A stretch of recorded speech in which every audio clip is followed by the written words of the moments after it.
ಈಗ ನಾವು ನೋಡ್ತಾ ಇರುವ ಈ ದೃಶ್ಯ ಮಾರಿಗುಪ್ಪಂ ಹಿಡಿದು ಕುಪ್ಪಂ ರೈಲು ಮಾರ್ಗ ಯಾವಾಗ ಪ್ರಾರಂಭವಾಯಿತೋ ಆವಾಗಿಂದ ನಾವು ನಮ್ಮ ವೀಕ್ಷಕರಿಗೆ ತೋರಿಸ್ಕೊಂಡು ಬಂದಿರ್ತೀವಿ.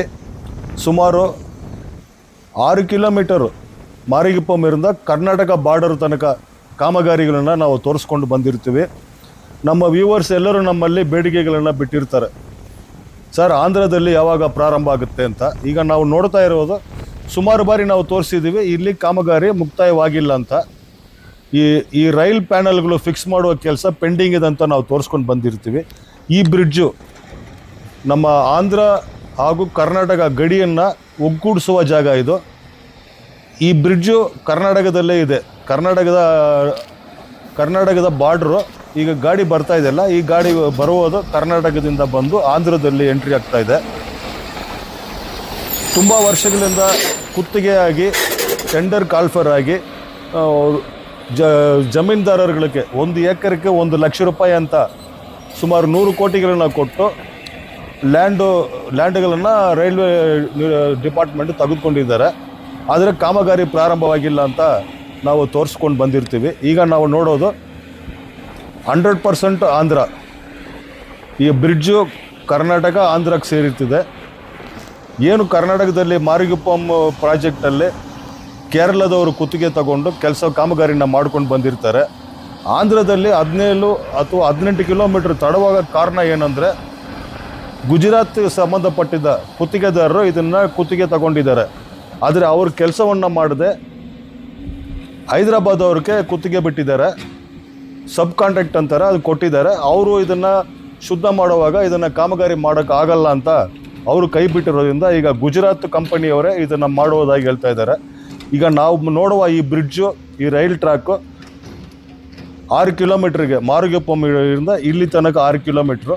ಮತ್ತು ಇದು ಇಲ್ಲಿ ಈ ರೈಲ್ ಪ್ಯಾನಲ್ಲು ಎಲ್ಲಿ ಮುಕ್ತಾಯವಾಗಿದೆಯೋ ಅದು ಕೇರಳ ಕಾಂಟ್ರಾಕ್ಟರು ಮುಗಿಸಿರುವ ಕಾಮಗಾರಿ. ಈಗ ಮಾಡ್ತಾ ಇರೋದು ಇದು ಬಂದು ಗುಜರಾತ್ ಅವರು ಮಾಡ್ತಾ ಇರುವ ಕಾಮಗಾರಿ. ಇದು ಆಂಧ್ರ. ಈಗ ಸದ್ಯಕ್ಕೆ ಸುಮಾರು 1 ಕಿಲೋಮೀಟ್ರಿಗೆ ಕಾಮಗಾರಿ ಪ್ರಾರಂಭವಾಗಿದೆ. ಇದು 3 ತಿಂಗಳಿಂದ ನಮಗೆ ಸಮಯ ಸಿಕ್ಕಿದ ಕಾರಣದಿಂದ ಈಗ ನಾವು ಇದನ್ನು ತೋರಿಸ್ತಾ ಇದ್ದೀವಿ. ಸುಮಾರು 48 ಬ್ರಿಡ್ಜ್ಗಳು ಬರುವುದಾಗಿ ಹೇಳ್ತಾ ಇದ್ದಾರೆ. ಇಲ್ಲಿರ್ತಕ್ಕಂಥ ಗುತ್ತಿಗೆದಾರರು ಹತ್ರ ನಾವು ಮಾತಾಡುವಾಗ 48 ಬ್ರಿಡ್ಜ್ಗಳು ಬರ್ಬೋದು ಸರ್, ಈಗಲೇ ಪ್ರಾರಂಭ ಆಗಿದೆ. ಚಂದ್ರಬಾಬು ನಾಯ್ಡು ಅವರು ಇದ್ರ ಮೇಲೆ ತುಂಬ ಒತ್ತಡವನ್ನು ನೀಡಿರ್ತಾರೆ. ಅದರಿಂದ ಅತಿ ಶೀಘ್ರದಲ್ಲಿ ಈ ಕಾಮಗಾರಿನ ಮುಗಿಸ್ಬೇಕು ಅಂತ ಹೇಳಿದ್ದಾರೆ. 3 ತಿಂಗಳಿಂದ ಕಾಮಗಾರಿ ಪ್ರಾರಂಭವಾಗಿ ಇಷ್ಟು ನಿಧಾನವಾಗ್ತಾ ಇರೋದು ನಮಗೆ ಸ್ವಲ್ಪ ಇದು ಯಾವಾಗ ಮುಗಿಯುತ್ತೋ ಅಂತ. ಆದರೆ ಮೊದಲು ಪ್ರಾಜೆಕ್ಟಲ್ಲಿ ಮಾರಿಗುಪ್ಪಂ ಬಿಟ್ಟು ವಿರೂಪಾಕ್ಷಿ ಬಿಟ್ಟದ ನಂತರ ದ್ರಾವಿಡನ್ ಇನ್ಸ್ಟಿಟ್ಯೂಟ್ ಹತ್ರ ಒಂದು ರೈಲು ನಿಲ್ದಾಣ ಬರುವುದಾಗಿತ್ತು. ಈಗ ಆಂಧ್ರದ ಮುಖ್ಯಮಂತ್ರಿಗಳು ಚಂದ್ರಬಾಬು ನಾಯ್ಡು ಬೇಡಿಕೊಂಡಿರೋದ್ರಿಂದ ಇದು ಮಧ್ಯದಲ್ಲಿ ಒಂದು ರೈಲ್ವೆ ಸ್ಟೇಷನ್ ಬರ್ಬೋದು ಅಂತ ಇದ್ದಾರೆ. ಕಾರಣ ಏನಂದರೆ ನಮ್ಮ ಕರ್ನಾಟಕ ಗಡಿ ಬಿಟ್ಟದ ನಂತರ ಕೆಲವು ಕಡೆ MSME ಕಡೆಯಿಂದ ಇಂಡಸ್ಟ್ರಿಯಲ್ ಕಾರಿಡಾರ್ಗಳು ಉದ್ಭವ ಆಗ್ತಾ ಇದೆ. ಆದ್ದರಿಂದ ಅಲ್ಲಿ ಇನ್ನೂ ಒಂದು ಮಧ್ಯದಲ್ಲಿ ಒಂದು ರೈಲು ನಿಲ್ದಾಣ ಬರ್ಬೋದು ಅಂತ ಇದ್ದಾರೆ. ಈಗ ನಾವು ನೋಡ್ತಾ ಇರೋದು ಆಂಧ್ರದಲ್ಲಿ ಕಾಮಗಾರಿ ನಡೀತಾ ಇರೋದನ್ನು ನಾವು ನಮ್ಮ ವೀಕ್ಷಕರಿಗೋಸ್ಕರ ತೋರಿಸ್ತಾ ಇದ್ದೀವಿ.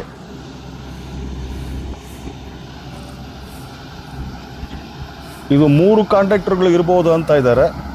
ಗುಜರಾತ್ ಅವರು ಹೈದರಾಬಾದ್ ಅವರು ಕೊಟ್ಟದ ನಂತರ ಅವರು ಕಾಮಗಾರಿ ಮಾಡದೆ ಕೈ ಬಿಟ್ಟಿದ್ದಾರೆ. ಕೈ ಬಿಟ್ಟದ ನಂತರ ಈಗ ಮತ್ತೆ ಇವರೇ ಗುಜರಾತ್ ಅವರೇ ತಗೊಂಡು ಈ ಸಬ್ ಕಾಂಟ್ರಾಕ್ಟ್ ಥರ ತಮಿಳ್ನಾಡಿನಿಂದ ಎಲ್ಲ ಗಾಡಿಗಳನ್ನ ತಗೊಂಡು ಬಂದು ಕೆಲಸ ಮಾಡ್ತಾ ಇದ್ದಾರೆ ಅಂತ ಹೇಳ್ತಾ ಇದ್ದಾರೆ. ಇನ್ನು ಮುಂದೆ ಹೋಗುವ ಎಪಿಸೋಡ್ಗಳಲ್ಲಿ ಸಂಪೂರ್ಣವಾದಂಥ ಮಾಹಿತಿಗಳನ್ನು ನಮ್ಮ ವ್ಯೂವರ್ಸ್ಗೋಸ್ಕರ ಕೊಡೋಣ ಅಂತ ಇವತ್ತು ಒಂದು ಚಿಕ್ಕ ವಿಡಿಯೋವನ್ನು ನಾವು ಮಾಡ್ತಾ ಇದ್ದೀವಿ. ಇದು ನೋಡಿ, ಇದು ಬಂಡೆಗಳಿದೆ, ಇದೆಲ್ಲ ಒಡೆದಿದ್ದಾರೆ. ಮತ್ತು ಇದನ್ನು ಬ್ಲಾಸ್ಟ್ ಮಾಡಿ ಇದನ್ನು ತೆಗಿಬೇಕಂತ ನಮಗೆ ಗುತ್ತಿಗೆಗಾರ ಕಡೆಯಿಂದ ನಮಗೆ ಮಾಹಿತಿ ಲಭ್ಯವಿದೆ. ಸುಮಾರು 18 ಕಿಲೋಮೀಟ್ರು ಈ ರೈಲ್ವೆ ಟ್ರ್ಯಾಕ್ ಮಾಡುವ ಕಾಮಗಾರಿ ಈಗ ಒಂದು 3 ತಿಂಗಳಿಂದ ಆಗ್ತಾ ಇದೆ. ನಮ್ಮ ವ್ಯೂವರ್ಸ್ಗೋಸ್ಕರ ಇದನ್ನು ನಾವು ತೋರಿಸ್ತಾ ಇದ್ದೀವಿ. ಇನ್ನು ಮುಂದಿನ ಎಪಿಸೋಡ್ಗಳಲ್ಲಿ ದ್ರಾವಿಡನ್ ಇನ್ಸ್ಟಿಟ್ಯೂಟು ಮತ್ತು ಎಲ್ಲೆಲ್ಲಿ ಬರ್ತಾ ಇದೆ, ಏನು ಎಂಥದ್ದು ಅಂತ ನಾವು ಎಲ್ಲ ಮಾಹಿತಿಗಳನ್ನು ನಮ್ಮ ವ್ಯೂವರ್ಸ್ ಕೊಡಲಿಕ್ಕೆ ಸಿದ್ಧವಾಗಿದ್ದೀವಿ. ಈಗ ನಮ್ಮ ವ್ಯೂವರ್ಸ್ಗೋಸ್ಕರ ಮಾರಿಗುಪ್ಪು ಕರ್ನಾಟಕ ಬಾರ್ಡ್ರಿಂದ ಆಂಧ್ರ ಕಾಮಗಾರಿ ನಡೆಯುವ ಒಂದು ವ್ಯೂಸನ್ನು ನಾವು ನಮ್ಮ ವ್ಯೂವರ್ಸ್ಗೋಸ್ಕರ ತೋರಿಸ್ತಾ ಇದ್ದೀವಿ. ಧನ್ಯವಾದಗಳು.